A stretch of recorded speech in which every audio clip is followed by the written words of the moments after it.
Lovely to have you here with us, Ambassador Kirk.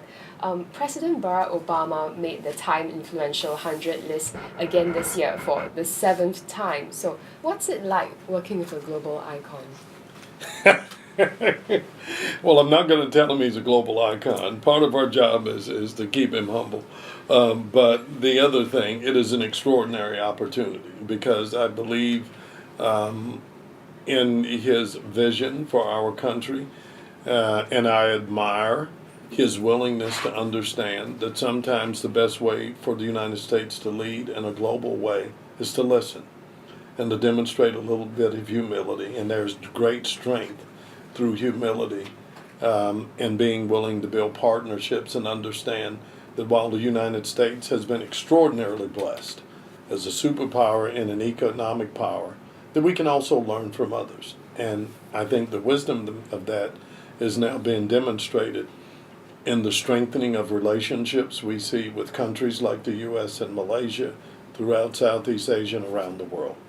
But actually, it's pretty much fun to work with him, but we have to keep him a little bit humble. So, how do you keep him humble?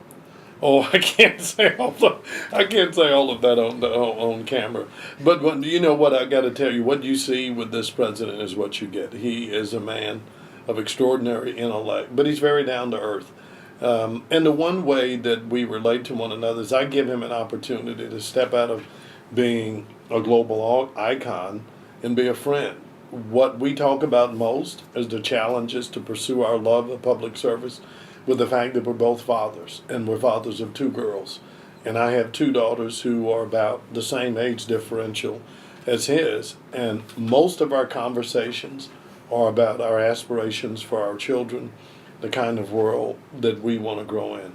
And I've got to tell you, as a father, girls can keep you pretty humble. Our kids don't cut us much slack. So, as a father, especially of two daughters, how do you find enough time with your daughters, especially as this job keeps you really busy?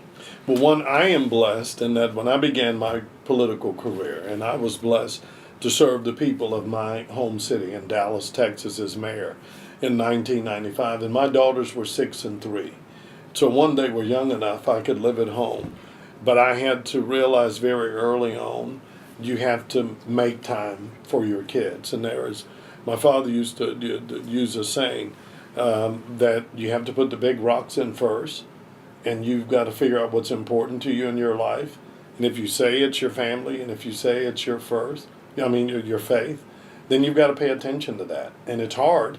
And I don't like saying it, but I used to schedule date nights with my daughters, and I made sure I made their recitals. Now that they're older and in college, technology helps because we can communicate. I always take their phone calls, but as a parent, I tell friends who are first-time parents, there's no such thing as too much love for your kids.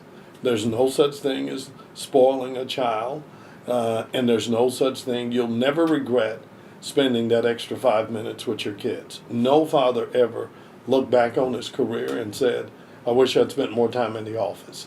And while it's hard, you just have to make the time for the things that are important in your life. So, how do you make time then also for having some semblance of a work-life balance? In this job, it's difficult. I work in Washington. Two of my daughters are my daughters are both in college in New York. One just graduated. My wife lives in Dallas. It's complicated. We get together when we can.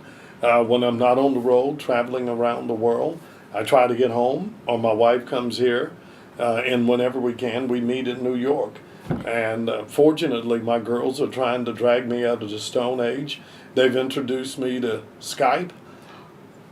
and I even have an iPad and an iPhone, and even now, and it's fun. They actually follow my work on our website and Facebook and Twitter. They watch all of my TV appearances and text me. If they were here, they would tell me I have a smudge on my glasses. Why aren't you looking up? Who picked that tie? But, we work hard at it. And the nice thing, they're old enough now, they can follow and we can communicate. I want to bring you back to a point you made earlier about the time that you were mayor in Dallas, and you were also the first black mayor. And previously, when you were growing up, you were also in an integrated school. So you did your homework. We tried. So how did you pick up lessons about dealing with racism from back then, and how has it proved handy for what you do now? Well, the most important lesson I learned from my parents, who had to grow up with the indignity of Jim Crow and segregation, but they were absolutely uncompromising and unyielding in their belief that a way for their children to have a better life, first of all, was we had to take advantage of the greatest blessing that we have in America to transform your life, and that's to invest in your education. Doesn't matter how rich you are, where you've come from, if you're willing to give yourself the tools so that you have a strong mind, it's hard for anybody else to keep you down. Secondly, growing up the way I did, I just cannot accept the concept of discrimination against any class of people, because I know how hurtful and how painful that is. But I also know that when you discriminate, people are going to go where they have a chance to flower.